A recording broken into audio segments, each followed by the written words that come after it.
Hey, Shalom, brother, and Shalom. Brakathay Hawa, Brakathay Hawa Shai. Brakathay Hawa, Brakathay Hawa Shai, Brakathay Hawa, Brakathay Hawa Shai. Call Halayim La, Yahweh, ahchyam, Yahweh Shai. Barakah HaKwadash. Double honors unto the apostles of the great millstone and the elders that do rule well. Peace, blessing, mercy, and salutations to all you brothers enduring afflictions, presenting your bodies as a living sacrifice, doing this work in truth, sincerity, and the utmost sincerity. All right, this is your brother Malaki from the great millstone camp, the branch out in Des Moines. And Yahweh is the true, holy, powerful, mighty name of the Heavenly Father, ahchyam, meaning in the name, Yahweh Shai, the true, holy, powerful, mighty name of his only begotten Son, who the world ignorantly calls Jesus Christ. All right. And, the inspiration behind this lesson is, I'm watching my brother, my brothers in the camp, in the camp that I pertain to, that I'm in here in Des Moines. Salakia, I got distracted. The brothers, they're on a trip, they went on a little trip, really to enjoy themselves, and but really, it's benefiting the ministry. It's they're out there putting in work, meeting up with brothers, congregating. And the brother Matatia had said in the lesson, how basically I believe it was the Tampa brothers, if I'm not mistaken. He said that one of the brothers, one of the camps over there, that they didn't get a lesson in, but that they were talking in the spirit, and that was a lesson within itself unto them, that it was a lesson for them. They didn't put anything on wax or anything, but there was still a lesson within them congregating, within them getting together, breaking bread. And some scriptures just popped up into my mind. So Lord willing, I pray and I hope that this is edifying unto the elect, wherever you may be. All right, and shalom to you and your households. Let me grab that.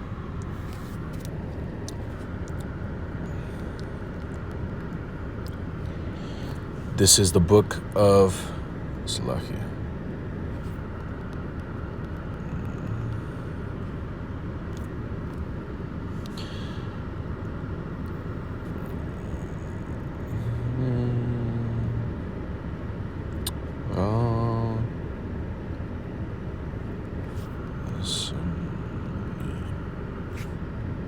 Damn, I can't type today, huh?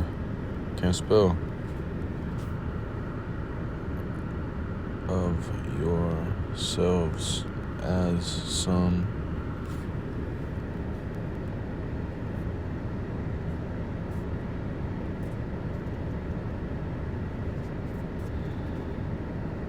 damn.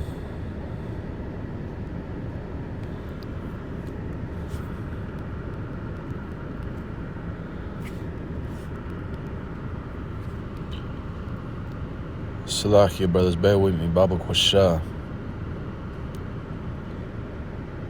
I'm looking for the precept that says, forsake not the assembling of yourselves. Is that the Apocrypha? Might be in the Apocrypha. I might be tripping.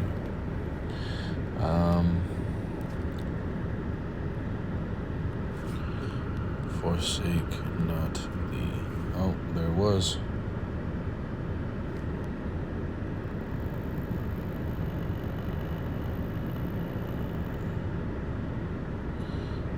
What the hell is this?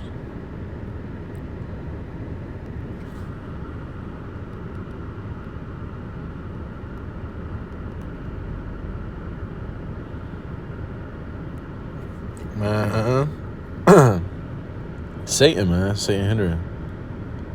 Not forsaking. Not forsaking. Not forsaking. I knew it, bro. But Salakia, brothers. Hey, Hebrews chapter 10. Man, that just blew me. Hebrews chapter 10 and verse 30 and verse 25. Right? I'll start at damn, that's the spirit. Hey, bro. This is spiritual because I'm working with the brother, right? I'm working with the brother Yahuchanan and Salakia. I don't want to be too long-winded, but I have found a paper in one of the cars we were working on that had this precept. So that's the spirit, man. Hey, this is Hebrews chapter 10 and verse 23. It says, let us hold fast the profession of our faith without wavering, for he is faithful that promised. right? Because the Lord is faithful, man. That's Hebrews the 6th chapter, you know, or is it the 12th chapter? You know, regardless, in the book of Hebrews, it says what? That the Most High is not unrighteous to forget your work and labor of love that you show, that you minister and do minister, you know, towards the saints. But it says, verse 24, and let us consider one another to provoke unto love and to good works, right? Provoking each other to good works, man. You know, constantly egging on your brother and egging him on to what? To increase within this ministry, within the faith, whether it be you doing a lesson, whether it be you know, asking questions, so on and so forth, man. You know, understanding that all this is for the edification of the body. This is spiritual. It says, verse 25, not forsaking the assembling of ourselves together as the manner of some is, but exhorting one another, and so much the more as ye see the day approaching. And what day is this talking about? It's talking about the end, man. You know, Jacob's trouble, the coming of our Lord, so on and so forth. So the closer we get to the end of this place, to the end of this society, the more that we should be congregating amongst the ahchyam, man. You know, congregating with brothers, getting together, breaking bread, supping in the spirit. You know, like the brother said, it's not always about you getting together with the brother and doing a lesson. You know, it might just be supping in the spirit. You know, it says forsake not. Hey, because me, through personal testimony, I could say that I saw growth within the spirit. I saw growth in the spirit just being around Jake, man. You know, being around brothers. It says there's a scripture that says, always be ready to give ear. Let me see if I can find it. There's one that says godly discourse too. Discourse. Sirach chapter 6 and verse 30.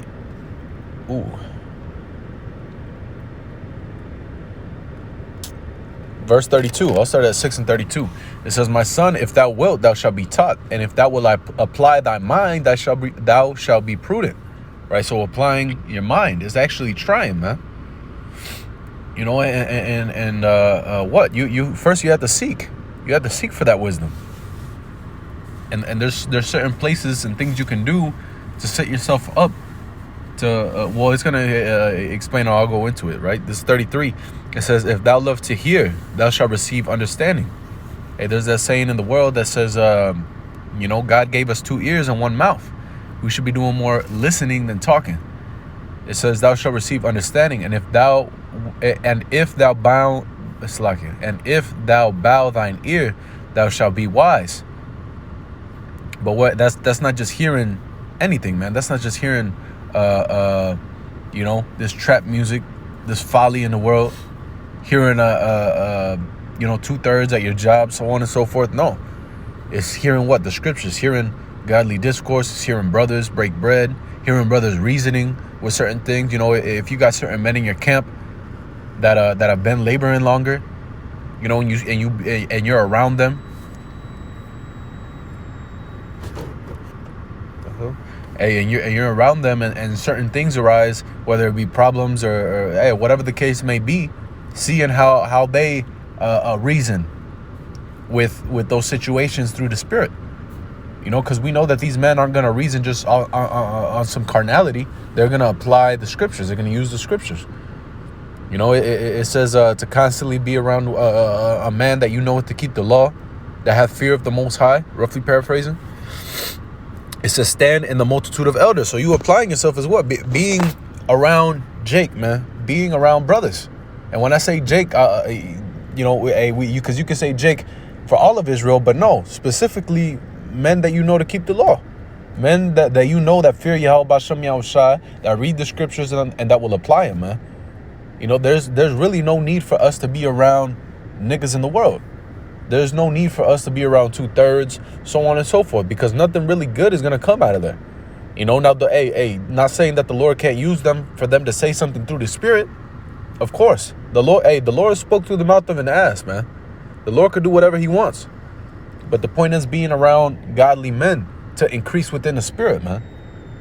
Now much more that we see that day coming, and we're approaching that day, right? It says 34, stand in the multitude of the elders and cleave unto him that is wise. Cleave unto him that is wise, man. And I'm gonna see, I'm gonna just look up real quick into the etymology that word cleave.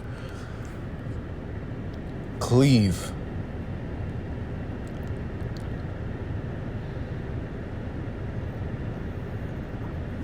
Right here. To adhere, to cling. To stick, to adhere.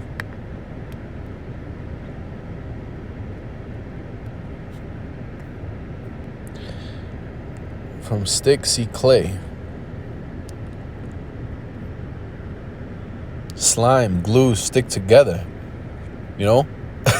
Hey, you gotta... there's a precept that says...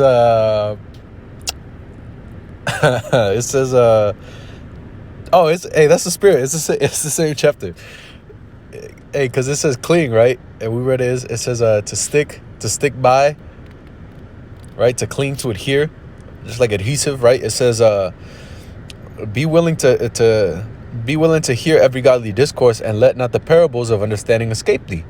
You know, so when a brother says certain things, he might say something in the spirit. You'd be like, oh, hold on. Hey, brother, hey, what does that mean? You know? Like, I know Jake here, you know, they'll say little things, you know. They use a biblical slang to say, you know, I'm riding around like Jehu. Hold on, brother, what does that mean? What you talking about? You know, or so on and so forth. You know, asking certain things, asking questions. It says, verse 36, and if thou see a man of understanding, get thee betimes unto him, and let thy foot wear the steps of his door.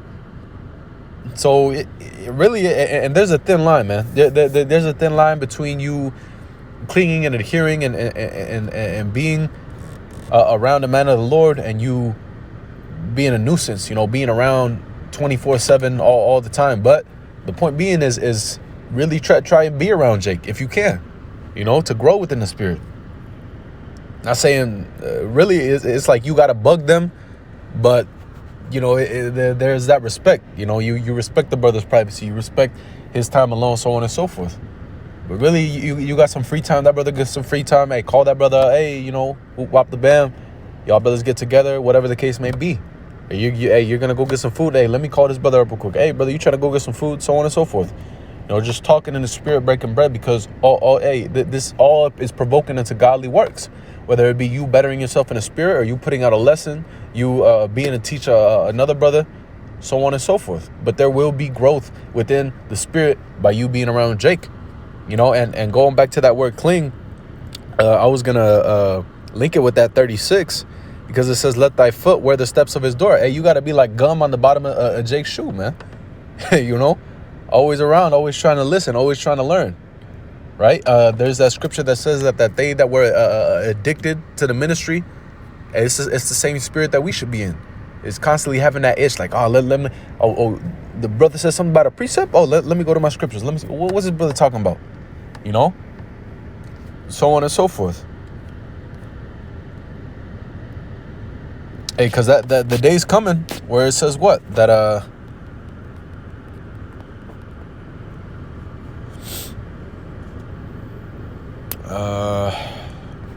there's a precept that says, for the day will come that you shall desire to see a man, or something like that.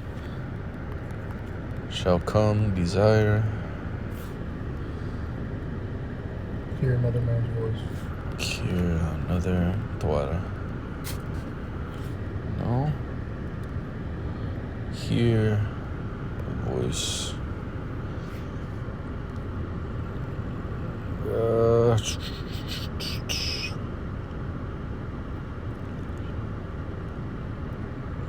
Second Ezra 16:27. Tuara. This is Second Ezra. It says 16. 16:27.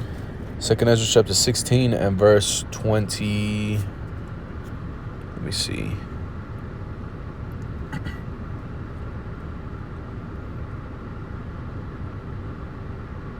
Yeah, I just read to the point. Verse 27, it says, so that one man shall desire to see another and to hear his voice.